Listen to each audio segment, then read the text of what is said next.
So this is basically the training palace for how dungeons actually work. Not many new mechanics are introduced in this one, but when they are, I'll be sure and point them out if I remember. So this one's just avoiding some rocks, which is reasonably easy to do if your controller's up to much. But at the moment, like I say, I'm still using the digital controls on this one because I forgot about the analog sticks. So it means I can't really move diagonally, which actually is really easy to do with an original SNES controller, but not with the Wii remote. Wii remote? What's it called? Wii U Control Pro Pad thing, not Wii remote. That's the wavy wand thing. God, that would be a nightmare trying to play this with that.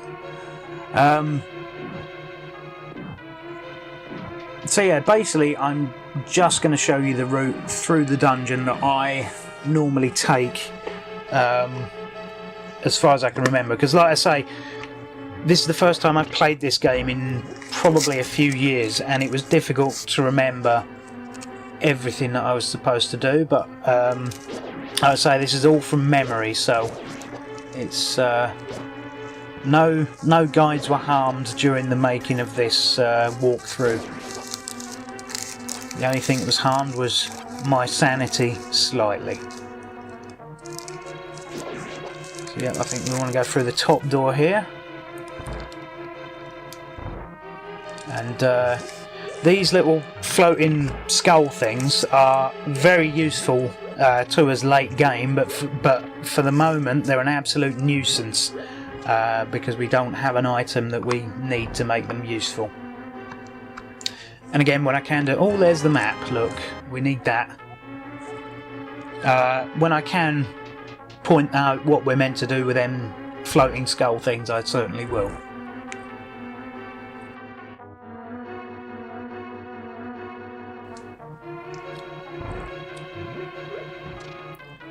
So for the moment, it's pressing buttons on the floor and opening doors. So that's a mechanic we're getting introduced to, is floor buttons, which turn up again and again in the dungeons.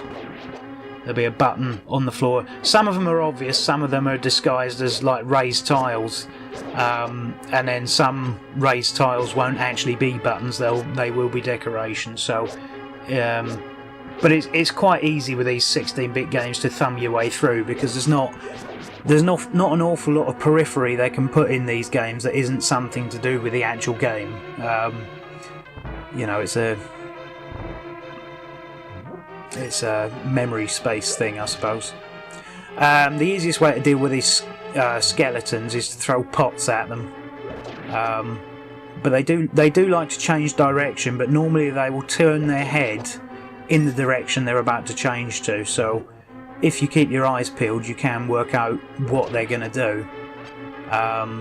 These are the blue ones. The red ones that spawn, they will jump away from your attacks and then they will throw a bone at you, which causes damage. So but I don't think there's any red ones in this dungeon. We found the compass, the most useless item in the history of Zelda games. Yeah.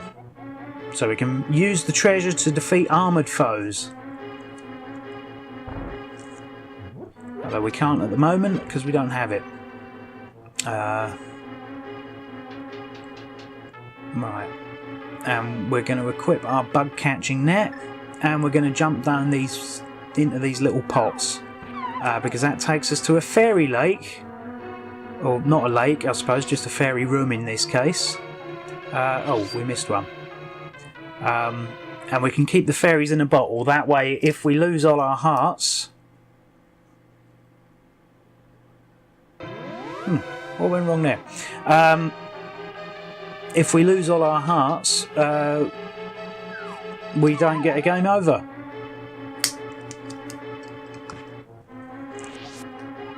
So we want to keep a couple of fairies in a bottle. Certainly in the early game we want to do that. Oh, and we want to be very wary of these guys because they will follow you when they wake up. These little green one-eyed Cyclops fellas.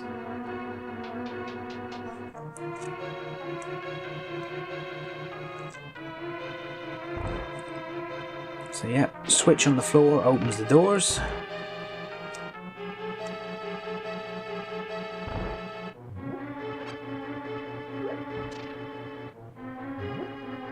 And got a key, so we need that.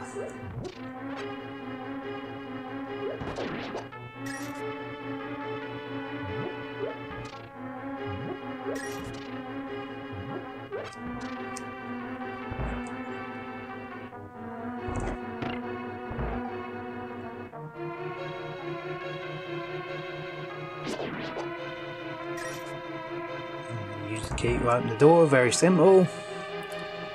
And now we're back in the first room, but up above it this time.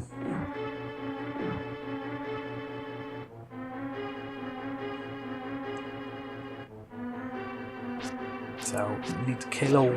I think we need to kill all the enemies in this room to get them things away from the pots. Whoops-a-daisy. Yeah, I think you need to wait for their eye to be fully open before you try and kill the green guys. Otherwise it doesn't register a hit. They have to be completely open-eyed and following you before it registers a hit. So you can't actually kill them too early.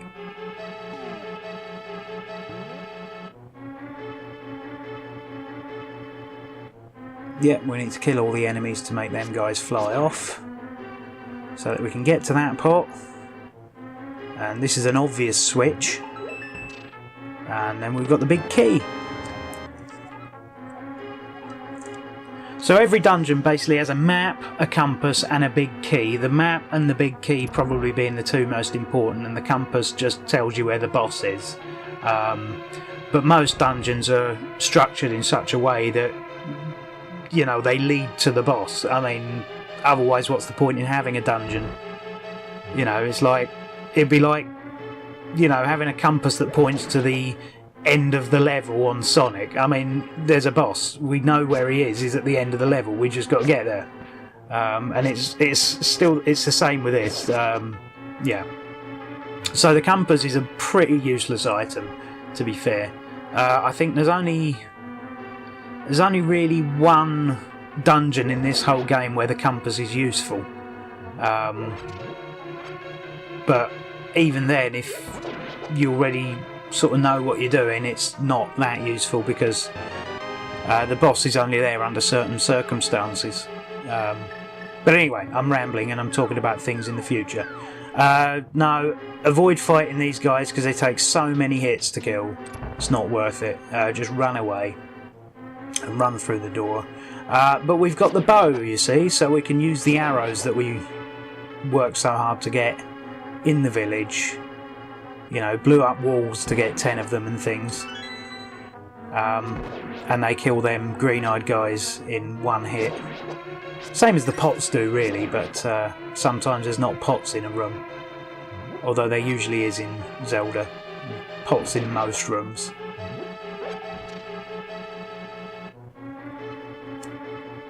So we jump through here to get some rupees. Which we need a lot of soon. But basically, if we collect all the rupees that were available to us at this point,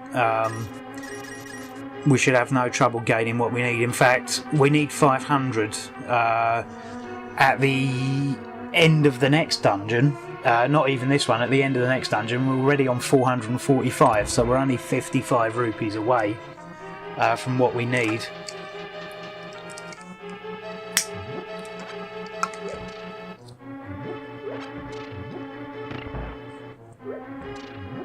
So yeah, stuff being locked behind a cache barrier isn't a thing that's unique to modern consoles. Although it's obviously not real world cache, but I dare say if Nintendo were to make this game today, it might be. Yeah, you can buy the Zora's flippers, but they're going to cost you $5 in the real world. Right, so this is one of the occasions where only one of the switches that are raised from the floor actually does something, and I'm having trouble remembering which one it is. It's that one. So yeah, there's another mechanic for the future. Some switches aren't real switches.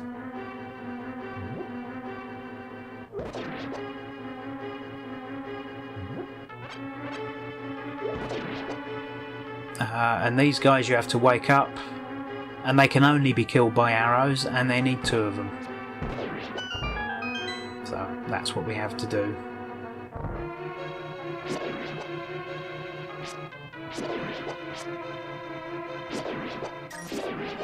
Yeah. I mean, I like this game on the Super Nintendo, but I do think the graphical enhancements on the emulator do add something. I think it just looks a lot, I don't want to say nicer, but it just looks really good.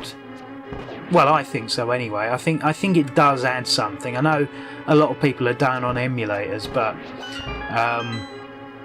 you know, why can't you have the real games and the emulators, and then you've got the best of both worlds, really?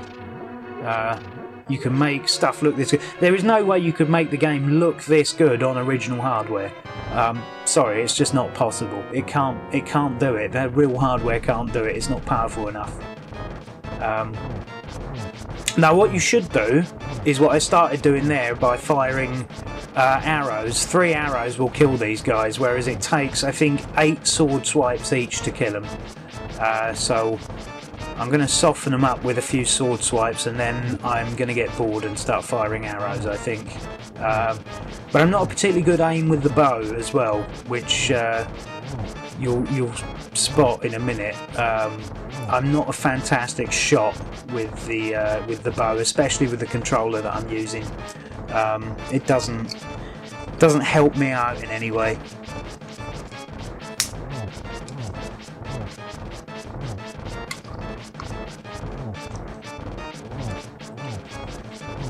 Although this is probably the least threatening boss of the entire game.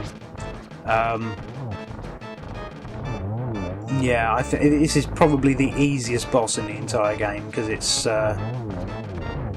you know, they don't even change the pattern up at any point. Although, for some reason, I can still manage to get hit quite a few times, because I'm not paying attention.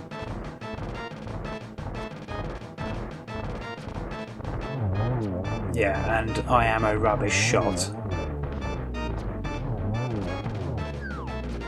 See, this is the only dangerous bit, when he tries to jump on you.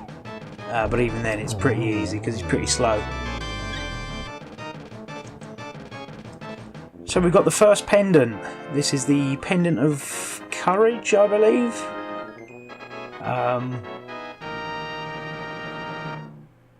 Yep. So we need to take it to Sahasrahla to show him, because he likes pendants. Man in a cave who likes pendants. Don't know. What will we say about that? I mean, I know that woman in your house claims to be your wife. I dare say it's the housekeeper. You're living a lie, Sahasrahla. Admit it now.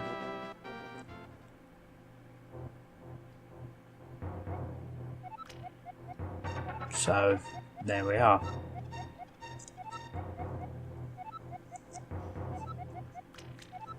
So now we've got the Pegasus boots, or Pegasus shoes, whatever you want to call them. We can dash into certain things. We can also dash into these walls with big cracks in them and get lots of stuff. So we've got bombs, we've got 50 rupees, and we've got another 50 rupees. So we've already hit our target of 500 that we need in a little while. So, yeah. So, we're going to head down into the swamp first of all, and find a few things here. So we're going to open up this cave here. Put a bomb. Wrong button. Not used to this controller. Put a bomb here. Can open up a little cave with a little life-giving fairy in it. which we don't need at the moment, so we'll turn and go back out. Going down this way, we can what we're going to do is we're going to head over here this way, open up another cave,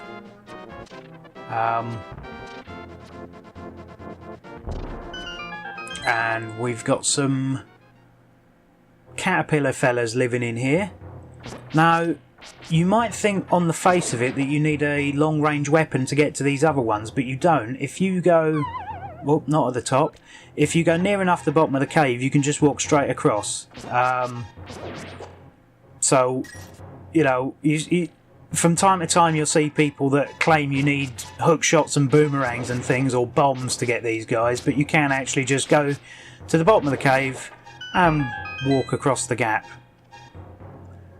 Makes things much more straightforward. Now, we don't want to talk to this guy really, because he's going to give us 300 rupees. But we'll take them. And these chests are all full of rupees as well. So if you need a top up on rupees and you've not been here before, then you can just come here, and for the sake of a bomb and a few dead caterpillars, yeah, 340 rupees right there. But you can only do it once, obviously, because it's talking to a guy in treasure chests. So we're going to go over this way and avoid the electric fish stings, although they are useful later on. And then this enemy here that splits into lots of little things, I think there's only one of them in the entire game, and that's where he is. I don't know why he's included, I don't know what he's there for, because he's so easily avoided. So we're going to go into this cave here, and there's two things we want. Now that boulder, the big boulder there, can be lifted up late game to uncover another room, but I can't do that because I don't have the power glove to do it. But we're going to go in this cave first, and in this cave lives the ice rod.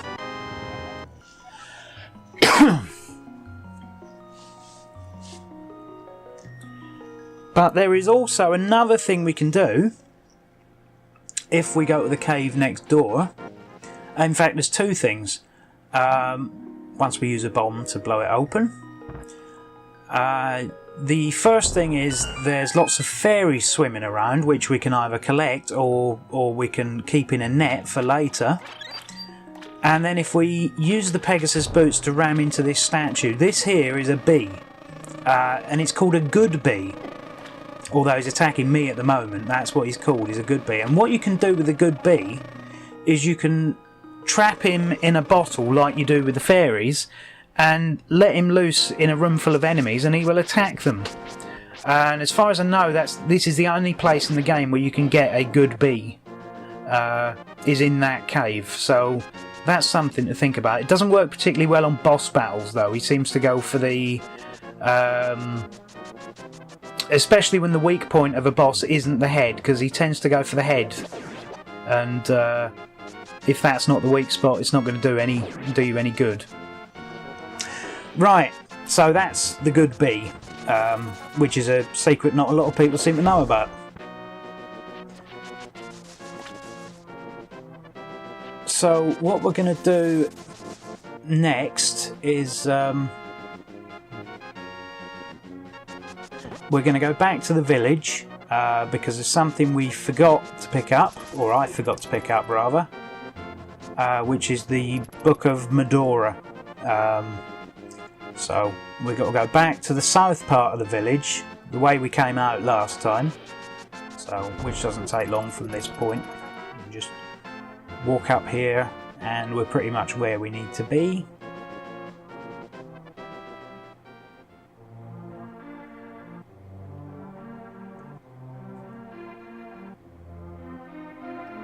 So we head into the library, I suppose this is, because it's got a book with a little quill feather on it.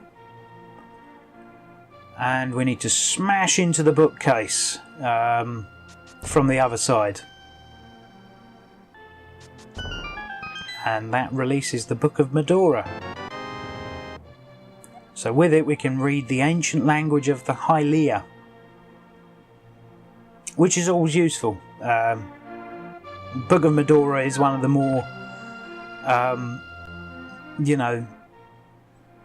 it's one of the less obvious useful items in the game.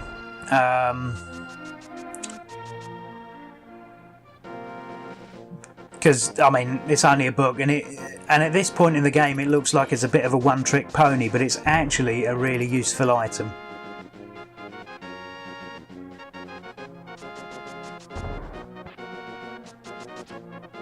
Because it helps us get lots of stuff later on as well.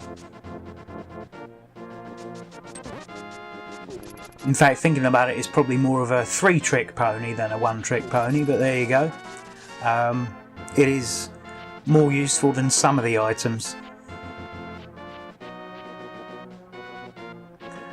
So we're going to stop off here at the Swamp Palace. Once, because we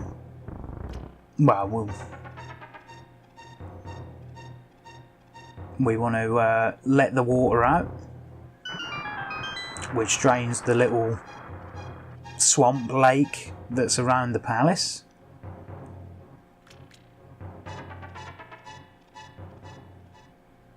And that gives us a piece of heart that was hiding under the water there, so we'll just go and fetch that.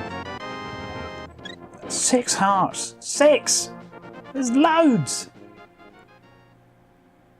And then we're going to go back in and move the blocks a different way to collect the treasure chests. Yay, bombs!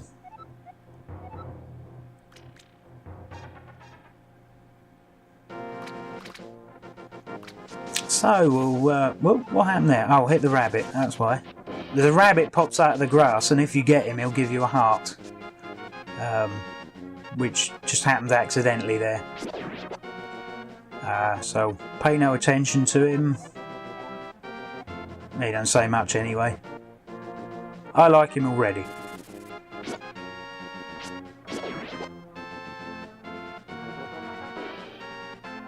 Now, the bottom stone there can be lifted as well for another secret entrance, but I haven't got the gloves, so I can't do that. And there's a healing fairy. So we didn't need the rabbit to give us any hearts at all.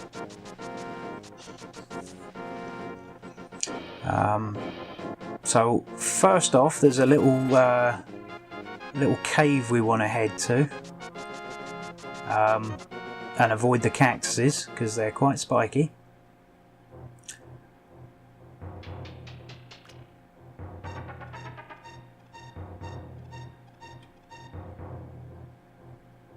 So we speak to Sahasrahla's brother, and we can... No, we can't smash into that, we have to use a bomb for that one. Bang! Take that.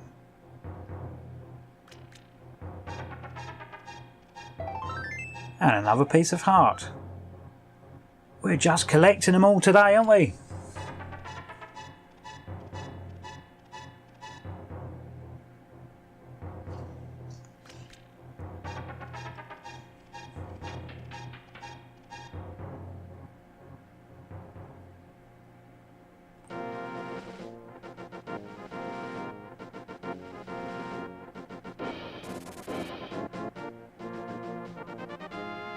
So there's nothing up here that we need. Good rule of thumb in these sorts of games is to check everywhere just in case. Because like I said, I'm trying to do this from memory, but I can't remember where everything is. There's a piece of heart, but we can't get it just yet. Get this vulture out of the way. So now we need to use the Book of Mudora to let our way into the palace.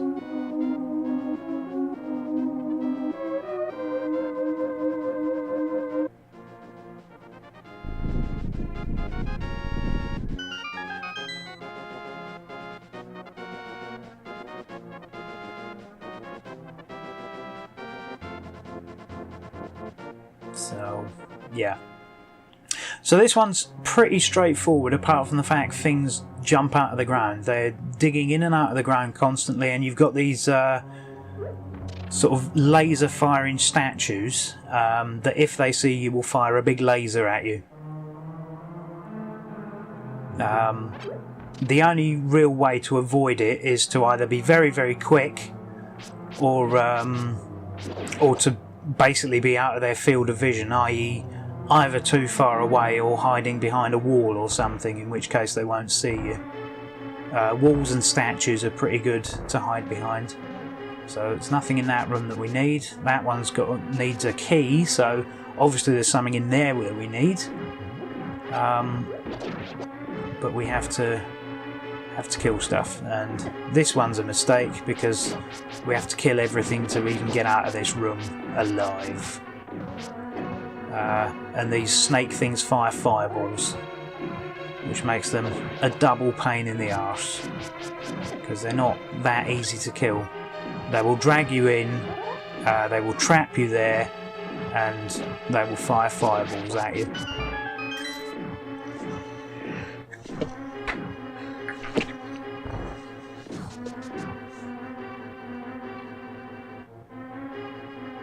So, into this room where there are things and stuff and more of them green statues, and we already know what their MO is because that was a mechanic we're already introduced to.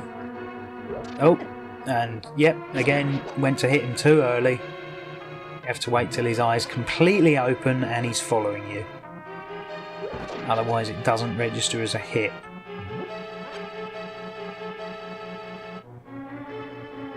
Yeah, that one just got it right. So another button, treasure chest, and a map. I have to say this is not the world's most complicated layout for a dungeon. Probably don't really need a map for this one. Because there's basically one central room with all the other rooms around it. It's not that difficult. So this is another one where we have to use the Pegasus Shoes to bump into something. Yeah, he's just telling us we have to find all the treasures. So if we hide behind a lantern, he can still see us, but he can't fire through it, so that's handy.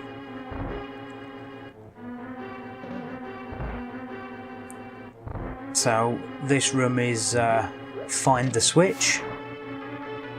And yep, he saw me there, fired his laser, I got hit.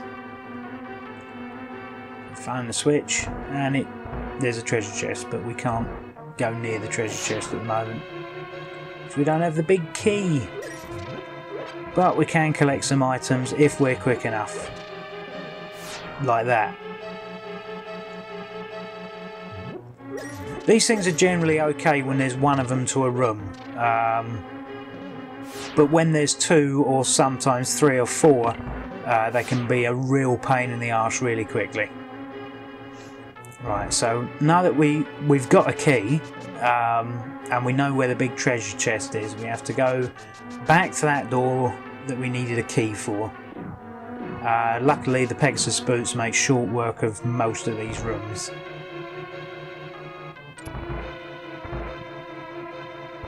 So yep, another one of these laser statue things. Can't fire through statues. Although sometimes they can. The game's not too clear on why they can't fire through these little statues, but sometimes can through bigger ones. Now we've got gun turrets on the walls. And a big key! It's actually better off. I mean, I keep trying to run through these, but you're quite often better off going a bit slower in that room. And then you can do it without getting hit at all. Sometimes you can when you're running, you just have to time it expertly. Going slower probably is the best option for that room.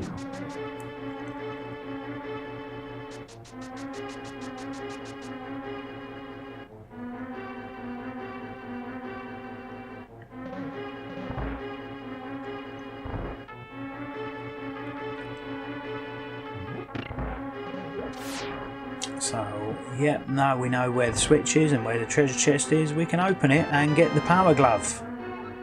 So we can pick up the light coloured stones. So that's the little ones and the big ones, but only the light coloured ones. The darker coloured ones we can't pick up yet.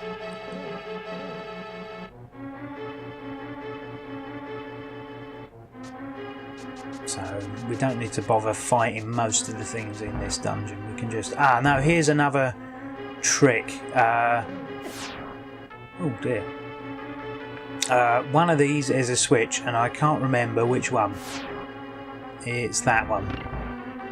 So we can collect a couple of fairies.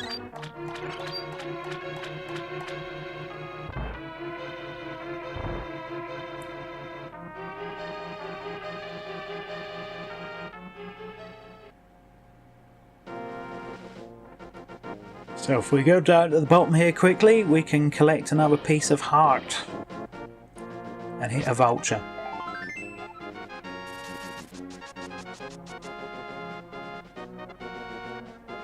And we need to go into the back here to carry on with the dungeon. Right, so again, another one of these is a switch, and it's that side that time. Ah, no, one of these rooms. The best option for these rooms in most dungeons where you'll find them is to just stand in the doorway like I'm doing, because the tiles can't fly through the door. And if you stand in the doorway, they disintegrate before they hit you.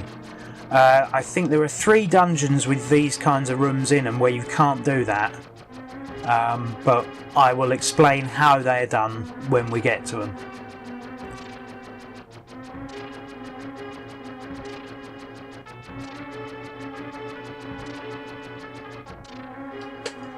I think it's better to look like a skull and crossbones, but it actually looks like a Space Invader to me. But there you go.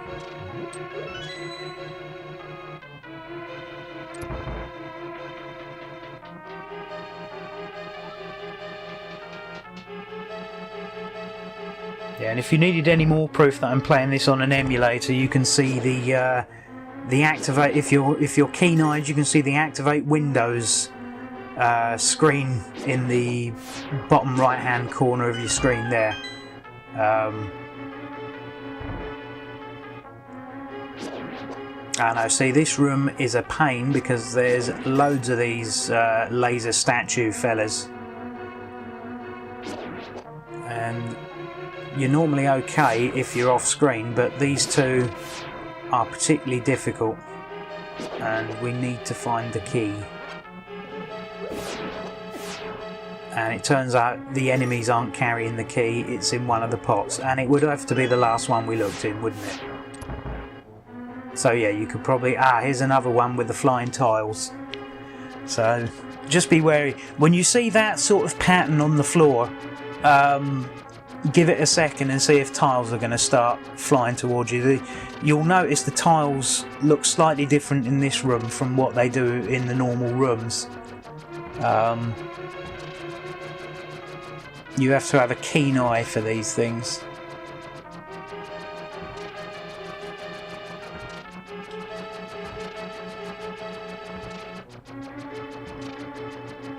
So yeah, we just wait in the doorway. And there we are. We can carry on.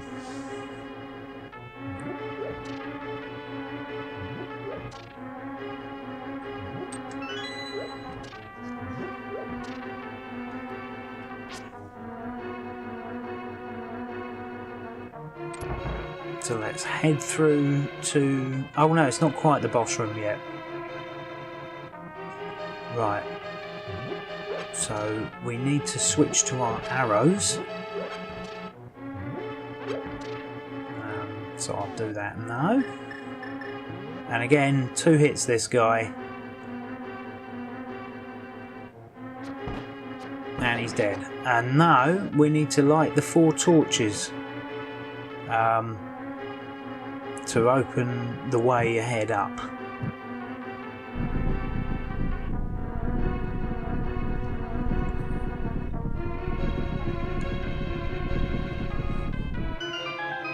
Didn't take too long, did it?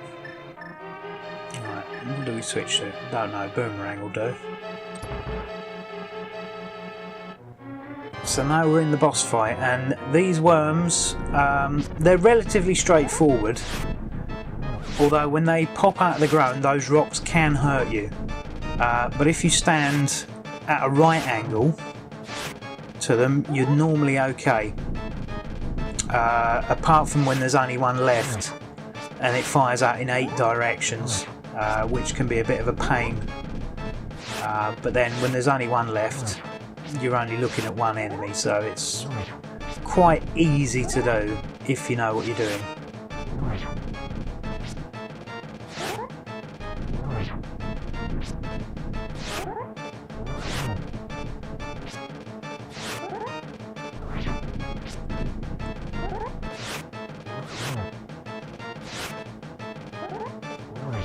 And I'm doing it by charging up the blade and doing the swing technique, because that seems to work quite well.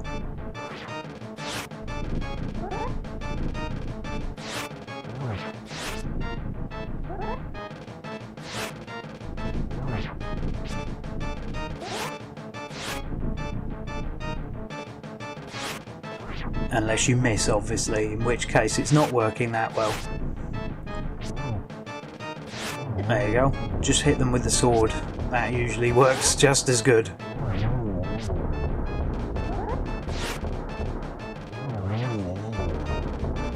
Oh, well, there we are. Got them all within a few seconds of each other. Extra heart, and the pendant of... What did we get? Wisdom last time? No, we got courage last time. Must be power. Or wisdom. I don't know. It's one of the three. Pendant of power, there you go. Our goal of finding 3 pendants is in sight. Lucky old us. Right, so we're going to head out of here now. And there's a few things we want to pick up now that we've got the power glove. So we're going to go and do that. Whoops. Don't hit the cactuses.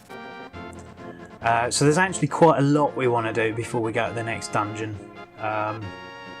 But we can pick up all these light coloured stones. We can pick them up now, even these big ones. So we'll pick that one up and go to a secret little room where I don't know if we're going to talk to this guy, because I think he gives us 300 rupees. So we'll give him a miss, because we can only really use 35 of them.